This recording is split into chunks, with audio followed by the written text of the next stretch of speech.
advocating for environmental stewardship and sustainability. As the air temperature, precipitation, and ocean levels rise, and storms become more intense, we in the St. Pete area are seeing firsthand the impact of climate change, and we all have to adapt. Our legislature has not been a leader in our environment, and Florida's lagging behind. Today, Florida gets less than 0.1% of its energy from solar. The Public Service Commission, stacked with industry cronies, approved allowing utilities to end solar rebates in 2015 and gut our energy efficiency goals by 90%. Utilities claim that solar is simply not cost effective. We know that it is cost effective for regular people, for our economy, and for our resilience as a coastal community. It will save homeowners and business money on a month-to-month basis, and it will infuse our economy with a growth industry of well-paying green jobs. The League believes that solar energy supports a creative free market approach to putting power literally and figuratively in the hands of the people. We believe that informed, engaged citizens are our best hope to make St. Pete go solar. The League has set a goal to make Florida #1 in rooftop solar installations in the state, harnessing the power of our abundant sunshine. Last week, we announced the creation of a statewide collaboration where we will form co-ops and obtain bulk discounts for community-based solar installations. We call it FL Sun, and you can find that at flsun.org. Today, we are so very excited to formally announce the establishment of the FL Sun St. Pete Co-op at flsun.org. Of course, we can't do this without wonderful partners, and our partners in this endeavor include the Suncoast Sierra Club, and the commitment for their Ready for 100 campaign, Florida Sun, experts in solar technology and grassroots organization. They're here today as well. The Florida State League of Women Voters, and we consider the city of St. Pete, and especially Mayor Rick Kreisman, as critically important partners. Mayor Kreisman has built on our legacy as the first green city in the state by establishing a net zero energy goal, joining star communities, and signing the Declaration of Local Leadership in support of 100% renewable energy, an incredible goal. Given his history of leadership, it's fitting that St. Pete is the location of the first solar co-op launched by this partnership in the state of Florida.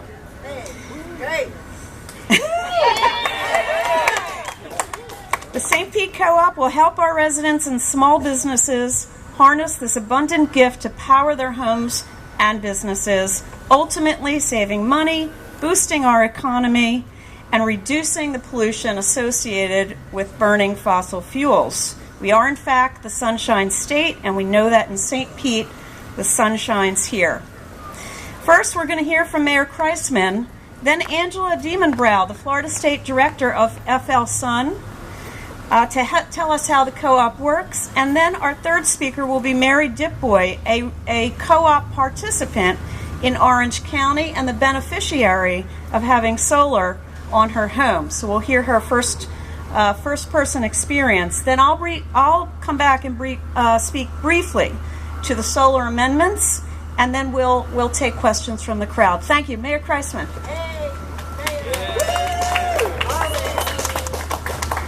Good morning, everyone. Good morning. Let me first begin by stating that Michelle Obama did not write my remarks this morning. In all seriousness, I want to say thank you to the League of Women Voters, Sierra Club, all of St. Pete City Council, but in particular, Councilmember Rice. The sun truly is shining on us here today, and it's way past time that we capture it and put it to good use. Now, in St. Petersburg, we embrace our legacy as the first green city in the state. We've committed to the establishment of a net zero energy goal and joining the STAR communities, signing the Declaration of Local Leadership in support of 100% renewable energy. And among cities, I believe we really are national leaders. Now, I was asked to support this idea of co-ops, and I am proud to support this idea of co-ops.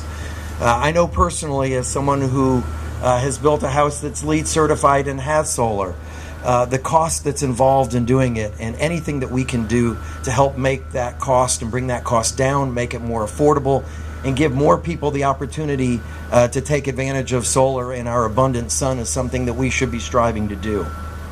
We are a growing city and a growing state, and Florida will be home to approximately 26 million people by 2040. So going solar in St. Pete will help reduce our carbon emissions and make our community a healthier environment. And we know solar is cost effective, and increasing solar installations will add green jobs to our economy. So it is truly time that St. Pete to take the initiative to make solar energy a part of how we do business. We're excited to be in the front of this exciting opportunity, and again, we applaud the League, Sierra Club, and Florida Sun for getting this going. Congratulations, and thank you all so much.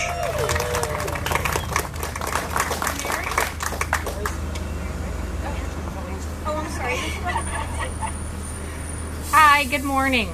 Morning. My name is Angela DeMonbren, and I am the Program Director for FL Sun. As a proud third-generation Floridian, I'm excited to help my state go solar by educating fellow Floridians about the benefits of solar energy and strengthening Florida's community of solar supporters. FL Sun is the perfect vehicle to do that. We will be working with the League of Women Voters and Sierra Club here locally, as well as the Gulf Coast Community Foundation, the Southern Alliance for Clean Energy, and other partners to come to develop what we call solar co-ops. The co-ops are made up of homeowners in specific geographic areas that are interested to go solar. FL Sun will help these homeowners learn about solar, then solicit bids from area installers. FL Sun acts as a neutral third-party consumer advocate working with both the group members and the installer the group selects to ensure the process goes smoothly. FL Sun is installer neutral, thus fostering a community-driven process.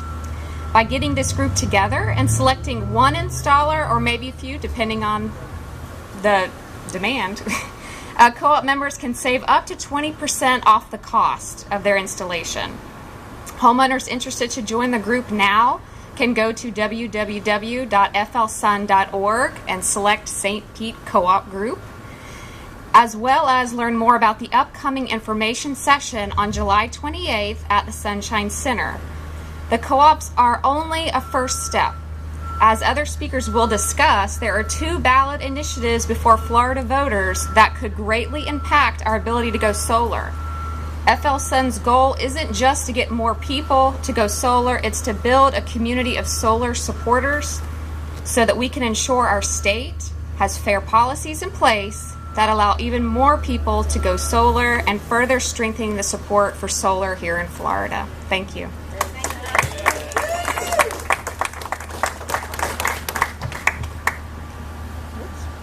My name is Mary DuBois, and I'm here from Orlando to share my solar story as a participant of the last year's solar co-op. Well, for some time, my husband and I had wanted to go solar, but we just didn't know how to start. We didn't know anybody who had gone solar in our neighborhood or our circle of friends. And we learned about the rebate program just as it was closing. I said, darn, we missed that opportunity. But in 2015, I said, let's go ahead and talk to some installers. Let's find out. Because I did know that prices had been falling a lot in the last 10 years, and the IRS still was offering, and still does offer, a 30% investment tax credit. So I said, let's find out what we can find out. Well, I did talk to about 5 installers, and I think I was getting more and more confused the more people I was talking to. I was kind of in analysis paralysis mode at that point. But then along came the solar co-op, and I said, let's join that. That looks like a great way to go solar. Well, we got our questions answered. We had lots of opportunity to ask them. We found out about solar equipment, solar financing. What is this thing about batteries? There was a lot of questions to ask. But the main benefit was a great price. And the price that we got was substantially lower than what I had been, researching earlier that year. We decided to go with a system that was going to be 75%, cover 75% of our bill. We've been paying about $160 a month. And since the system has gone up, and that was last October, we have accomplished that goal. Our bills have been averaging $40 instead of $160. Woo! Yeah. And we used a CD that was really not getting any interest to speak of to pay for it. So that was another bonus. And we're going to be getting free electricity from our panels after about 8 years. It's only going to take about 8 years for the payback. So because panels last 25 years, we're going to be getting at least 17 years of free electricity. Another bonus. Yeah. So we are thrilled with our savings and the way that it was so easy to go solar with a solar co-op. So homeowners in St. Pete, I encourage you to join the solar co-op and check out the numbers for you.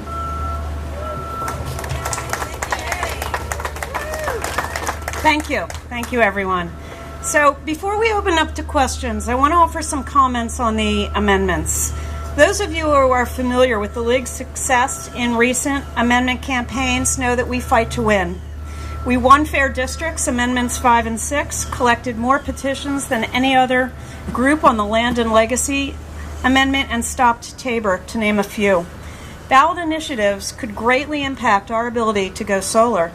Today we want to introduce you to our launch of the League's Smart Solar Policy Campaign, a citizens advocacy campaign designed to urge citizens to vote yes in August on Amendment 4 and no in November on Amendment 1. Amendment 4 encourages businesses to expand the use of solar energy by eliminating intangible property tax. We encourage a vote of yes.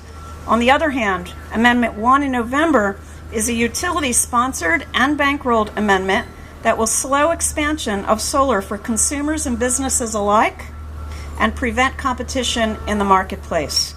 It creates a constitutional barrier to consumers buying electricity from solar companies, restricting trade, closing down free market innovation and competition on both cost and value for solar. We encourage a vote of no.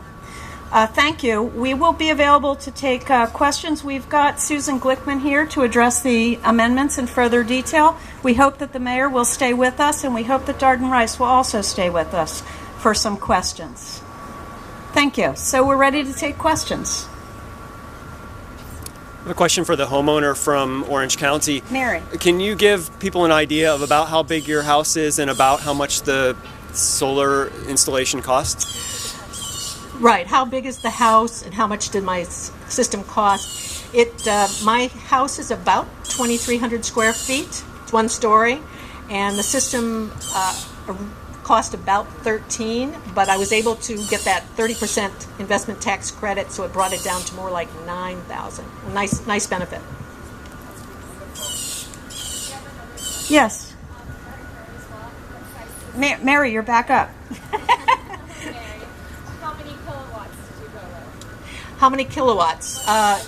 In terms of what's okay, it's per year. It's going to be in the neighborhood of between 8,000 and 9,000. I mean, how many kilowatts system did you choose? Oh, KW system. Okay, it's 5.7. Okay. You should probably stay close by. Okay. Other questions?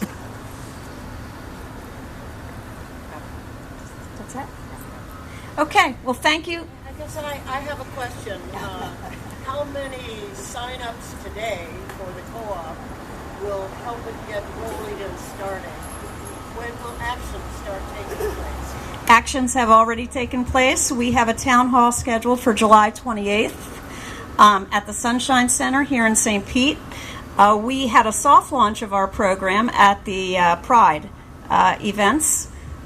We have, I don't know exactly how many sign-ups we have, but people are already signing up at FLSun solarcoop.org. It's easy. We're looking to get 400 people to sign up, and we're looking to get 200 solar installations in homes quickly. Let's see if we can get 400 people today. Thank you so much, everybody.